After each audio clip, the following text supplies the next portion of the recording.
Cernobâl, orașul care a fost înghițit de tăcere. Era o noapte liniștită de primăvară. Pe 26 aprilie, la ora 01:23, în reactorul 4 al centralei nucleare de la Cernobâl, un experiment tehnic banal avea să devină cea mai gravă catastrofă nucleară din istorie. Un oraș a fost evacuat. O regiune întreagă a fost contaminată, iar lumea nu a mai fost niciodată la fel. Dar Cernobâl nu este doar o tragedie. Este o poveste despre putere, frică, curaj și uitare. Pripyat, orașul fără rămas bun. În 1986, Pripyat era un oraș modern, construit special pentru angajații centralei nucleare. Blocuri înalte, școli, cinematografe, parcuri de distracții.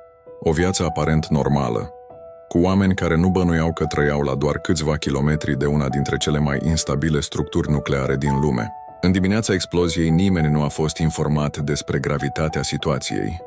Copiii au mers la școală, părinții la muncă.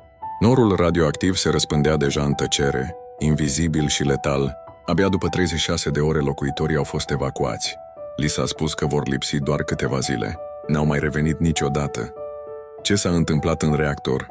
Un test de siguranță realizat greșit, combinat cu un design defectuos al reactorului și cu decizii pripite, a rezultat o reacție în lanț care a generat o explozie uriașă. Acoperișul de grafit al reactorului s-a aprins, eliberând cantități imense de radiații. O zonă de peste 30 de kilometri a devenit inaccesibilă, iar efectele s-au simțit în toată Europa. Ce e mai tulburător? Faptul că timp de câteva zile, autoritățile sovietice au încercat să minimizeze dezastrul, lăsând mii de oameni expuși. O tăcere mortală. Eroii care au intrat în foc, ingineri, pompieri, soldați, unii știau, alții nu. Dar toți au intrat în miezul catastrofei pentru a opri ce părea de neoprit. Mulți au murit în chinuri, în spitale izolate cu trupurile arse de radiație. Alții au trăit cu sechele toată viața. În istorie au rămas ca lichidatorii, cei care au curățat, au zidit, au cărat grafit radioactiv cu mâinile goale. Cei mai mulți dintre ei nu au avut de ales, dar nu s-au oprit. Cernobâl astăzi. La mai bine de 35 de ani de la accident, zona de excludere din jurul centralei a devenit o lume paralelă. Pripyat este un oraș fantomă. Terenul e recucerit de natură, mistreți, lupi, urși, copaci care cresc prin asfaltul crăpat. Turismul controlat este permis. Mulți vizitatori vin nu doar pentru curiozitate, ci pentru a simți ceva inexplicabil. O tăcere care apasă, o lecție care încă răsună. Clădirile au rămas înghețate în timp, jucării împrăștiate, caiete pe bănci, ceasuri oprite. Ce am învățat? Cernobâl este mai mult decât un accident tehnic.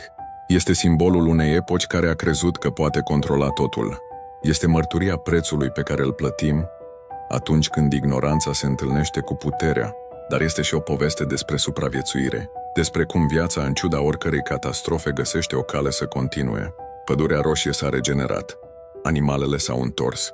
Natura și-a luat dreptul înapoi. Între tăcere și memorie, Cernobâl este un loc care ne obligă să ne oprim, să ne uităm în oglindă, să înțelegem că nu suntem invincibili și că atunci când natura este agresată, ea nu uită. Uneori, cel mai puternic zgomot nu vine dintr-o explozie, ci din tăcerea care rămâne după ea. Această postare are caracter educativ și informativ, bazată pe fapte reale documentate despre accidentul nuclear de la Cernobâl.